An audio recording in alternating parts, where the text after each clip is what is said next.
कितने वोट बने आप लोगों के? हमारे घर के 5 बने। नाम क्या आपका? साजिद। अच्छा साजिद साहब, आपके घर के 5 वोट बन गए और आपको क्या क्या वोट बन गए, जाके वोट कास्ट करें? हम रावलपिंडी के पीछे थे। आप पीछे से रावलपिंडी के? रावलपिंडी के हम पीछे थे। ये हमारे यानी कि कश्मीर से कोई तलक नहीं, कश्मीर से कोई तलक नहीं हमारा। आपके वोट बने? हाँ जी। अच्छा, तो आपके वोट बन गए? हाँ जी। अच्छा, ये आपका है? हाँ जी। ये साजिद महमूद वल्द मोहम्मद इकबाल। हाँ जी। ये शनाख्ती कार्ड नंबर भी आपका है? शनाख्ती कार्ड आपका? आपके कितने लोग हैं जो बरादरी के हैं जिनके वोट बने हैं? 18 वाले थे तो 100 हमारे कोई है तकरीबन 20 को है। 20 लोगों के वोट बन गए। हाँ जी। ये खुलासा पाकिस्तान के एक लोकल रिपोर्टर राना अजीम ने किया था। सुनिए इस धांधली पर पाकिस्तान का मीडिया क्या कह रहा है। राना अजीम साहब, ये क्या है, हमें आप जरा नाजरीन को बताएं। तो मैंने देखा कि मेरा वो इलाका भी है कि ये सारे लोग जो हैं इनका तो दूर दूर तक कश्मीर से तलक नहीं है, तो ये कहाँ से आ गए? और वो पर्चियाँ लेकर वोट डालने जा रहे थे, तो मैंने रोक पूछा, मैंने कहा यार बताओ सी मुझे। कहा भाई हमारे वोट बन गए, मैं किसने बनाए हैं? उसने कहा जी हमारे एमपीए साहब का वो आया था सेक्रेटरी, वो हमसे शनाख्ती कार्ड ले गया था कॉपियाँ और हमके वोट बन गए। उन्होंने कहा जाके वोट कास्ट करो। और मजे वाली बात है जो मैंने टिक मार की है ना, सिर्फ 40 वोट वो हैं जिनमें से एक भी कश्मीरी नहीं है ना महाजर है, उनका दूर दूर तक कश्मीर से तलक नहीं है। और उसमें इसमें 2 जो है ये एक हल्के की बात हो रही है। ये मैं एक वार्ड की बात कर रहा हूं, पूरे हल्के की बात नहीं कर रहा, ये एक वार्ड की बात कर रहा हूं, एक वार्ड की। ये एक वार्ड में अगर 40 से ज्यादा वोट मेरे हाथ लगते हैं, बहुत से वोट हैं जो मेरे हाथ नहीं लगे, तो कितने यूनिट होंगे, कितनी वार्ड्स होंगी जहां पे बने होंगे। अब तो ये भी कहा जा रहा है कि अगर धांधली के लिए कोई ऑस्कर दिया जाता तो वो नवाज शरीफ को ही मिलता। कि अगर ऑस्कर अवार्ड में एक कैटेगरी धांधली की होती तो इनको ऑस्कर अवार्ड मिलना चाहिए। किस तरीके से ये प्लान करते हैं, कितनी दूर का ये सोचते हैं, कमाल है, कमाल है। मतलब मैं इनको दाद देता हूं। और तो देखिए मुबश्शिर साहब, इसका तो कोई एंड ही नहीं है। इसका रोना रोना बंद कर दें और इस मुल्क का कोई हल नहीं है। वैसे यहाँ पर पाकिस्तान के मौजूदा प्रधानमंत्री नवाज शरीफ का 2011 का एक बयान भी सुनना चाहिए। उस वक्त भी पीओके में चुनाव हो रहे थे और नवाज शरीफ दुनिया को धांधली के खिलाफ ज्ञान बांट रहे थे। धांधली गैर कानूनी फेल है, इसको बर्दाश्त नहीं किया जा सकता और मुझे यकीन है इंशाल्लाह के फेयर एंड फ्री इलेक्शंस में पूरे आजाद कश्मीर में इंशाल्लाह पीएमएलएन कामयाब होगी।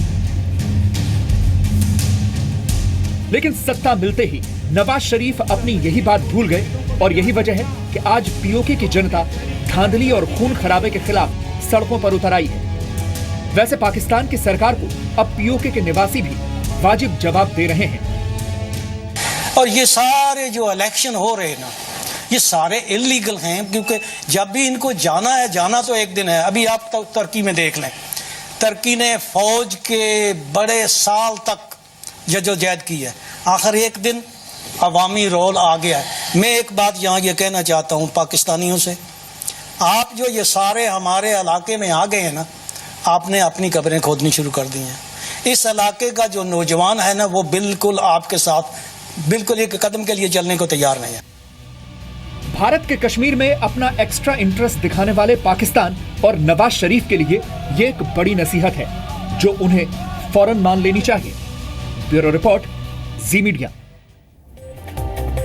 यहाँ पर हम आपको पाकिस्तान के कब्जे वाले इस अवैध कश्मीर से जुड़ी हुई कुछ नई और महत्वपूर्ण जानकारियां भी देना चाहते हैं। पाकिस्तान इस अवैध कब्जे को आज़ाद कश्मीर कहता है, लेकिन हकीकत यह है कि इस पूरे इलाके पर पाकिस्तान की फौज ने कब्जा किया हुआ है। पीओके के लिए इस्लामाबाद से सीधे आदेश जारी किए जाते हैं और पाकिस्तान ऑक्यूपाइड कश्मीर की विधानसभा वही कानून बनाती है जो पाकिस्तान की सरकार को मान्य होते हैं। और आपको जानकर हैरानी होगी कि अगर कोई राजनीतिक पार्टी पीओके में आज़ादी मांग रही है तो उसे वहां पर चुनाव लड़ने का हक नहीं है। 1947 में जब पाकिस्तान भारत से अलग हुआ था, तब पाकिस्तान की राजनीतिक पार्टियों को पीओके में काम करने का कोई अधिकार नहीं था।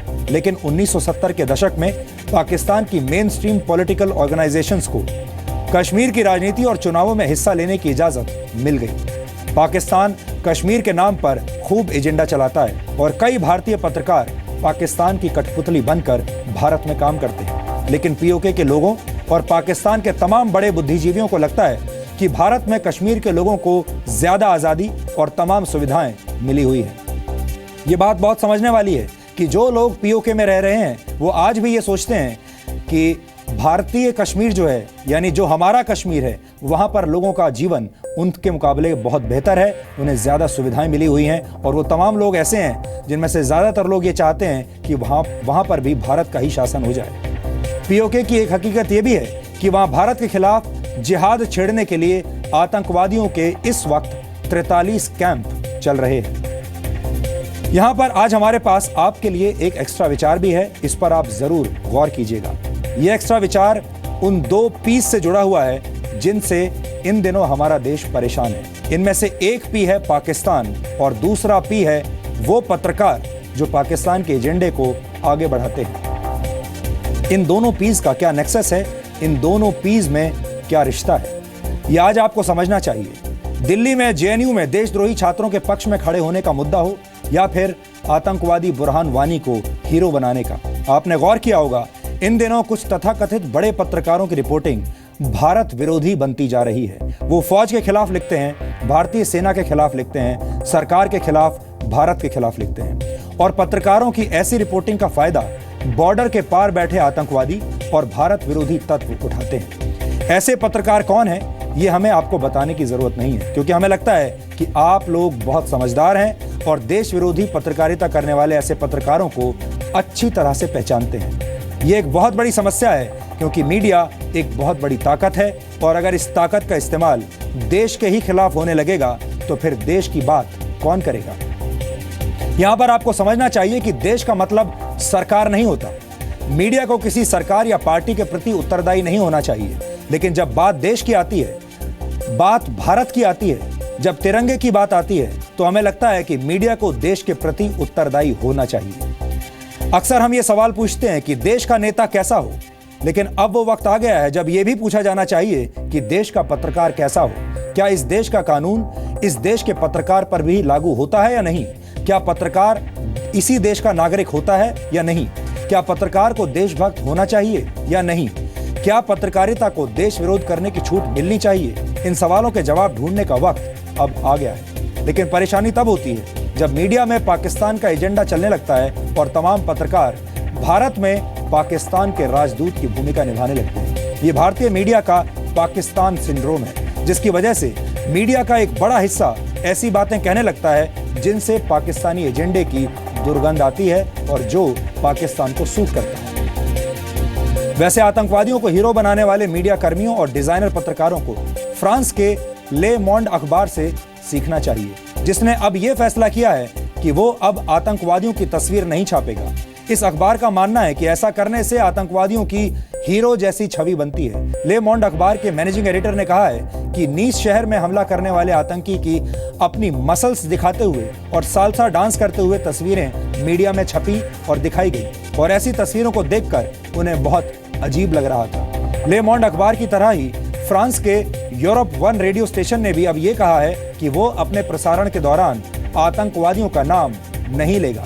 भारत में भी मीडिया के लिए ऐसी गाइडलाइंस मौजूद हैं जिनके तहत ये कहा जाता है कि मीडिया को आतंकवादियों के लाइव टेलीफोनिक इंटरव्यूज और वीडियो इंटरव्यूज प्रसारित नहीं करने चाहिए, क्योंकि इससे उनके एजेंडे को बल मिलता है। लेकिन उस एजेंडे का इलाज कैसे होगा जिसमें बिना इंटरव्यू दिखाए कुछ पत्रकार भारत में ही रहते हुए पाकिस्तान के राजदूत बन जाते हैं और आतंकवादियों के ही एजेंडे को आगे बढ़ाते हैं। आपको याद होगा कि हिजबुल मुजाहिदीन के आतंकी बुरहान वानी के मारे जाने के बाद देश के कई बड़े अखबारों ने बुरहान वानी के जनाजे की तस्वीरें फ्रंट पेज पर छापी थी और अपना दुख व्यक्त किया था और कई न्यूज चैनल्स ने उसके जनाजे की तस्वीरें भी दिखाई थी। इसी तरह संसद हमले के दोषी अफजल गुरु की फांसी पर आंसू बहाए गए थे, शोक सभाएं बुलाई गई थी और मुंबई में हुए बम धमाकों के दोषी याकूब मेमन की फांसी पर भी मीडिया में खूब मातम मनाया गया था।